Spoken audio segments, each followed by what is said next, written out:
குறிப்பு அறிதல். இரு நோக்கு இவள் உண்கண் உள்ளது, ஒரு நோக்கு நோய் நோக்கு ஒன்று அந்நோய் மருந்து. இவளுடைய மைதீட்டிய கண்களில் உள்ளது இருவகைப்பட்ட நோக்கமாகும். அவற்றுள் ஒரு நோக்கம் நோய் செய்யும் நோக்கம், மற்றொன்று அந்நோய்க்கு மருந்தாகும். கண் களவு கொள்ளும் சிறு நோக்கம் காமத்தில் செம்பாகம் அன்று பெரிது. கண்ணால் என்னை நோக்கி களவு கொள்கின்ற சுருங்கிய பார்வை காமத்தில் நேர்பாதி அன்று, அதைவிட பெரிய பகுதியாகும். நோக்கினாள் நோக்கி இறைஞ்சினாள், அஃது அவள் யாப்பினுள் அட்டிய நீர். என்னை நோக்கினாள், யான் கண்டதும் நோக்கி தலை குனிந்தாள், அது அவள் வளர்க்கும் அன்பினுள் வார்க்கின்ற நீராகும். யான் நோக்கும் காலை நிலன் நோக்கும், நோக்காக்கால் தான் நோக்கி மெல்ல நகும்.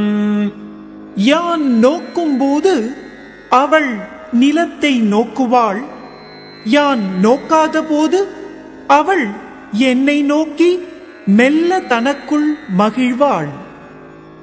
குறிக்கொண்டு நோக்காமை அல்லால் ஒரு கண் சிரங்கணித்தாள் போல நகும். என்னை நேராக குறித்து பார்க்காத அத்தன்மையே அல்லாமல் ஒரு கண்ணை சுருக்கினவள் போல் என்னை பார்த்து தனக்குள் மகிழ்வாள். உறாதவர் போல் சொலினும் செரார் சொல் ஒல்லை உணரப்படும்.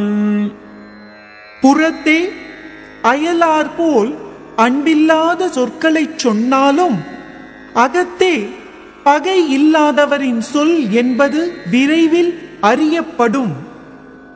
செரா சிறு சொல்லும் செற்றார் போல் நோக்கும், உறார் போன்று உற்றார் குறிப்பு.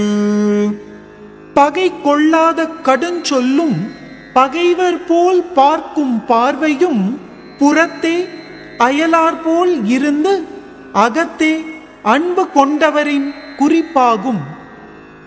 அசையற்கு உண்டு ஆண்டு ஓர் ஏர், யான் நோக்க பசையினள் பையனகும். யான் நோக்கும் போது அதற்காக அன்பு கொண்டவளாய் மெல்லச் சிரிப்பாள்.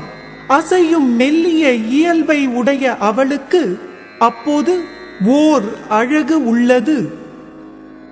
ஏதிலார் போல பொது நோக்கு நோக்குதல் காதலார் கண்ணே உள. புறத்தே அயலார் போல் அன்பில்லாத பொது நோக்கம் கொண்டு பார்த்தல் அகத்தே காதல் கொண்டவரிடம் உள்ள ஓர் இயல்பாகும்.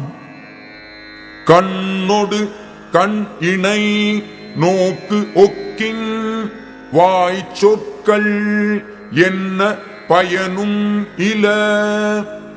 கண்களோடு கண்கள் நோக்கால் ஒத்திருந்து அன்பு செய்யுமானால் வாய்ச்சொற்கள் என்ன பயனும் இல்லாமற் போகின்றன.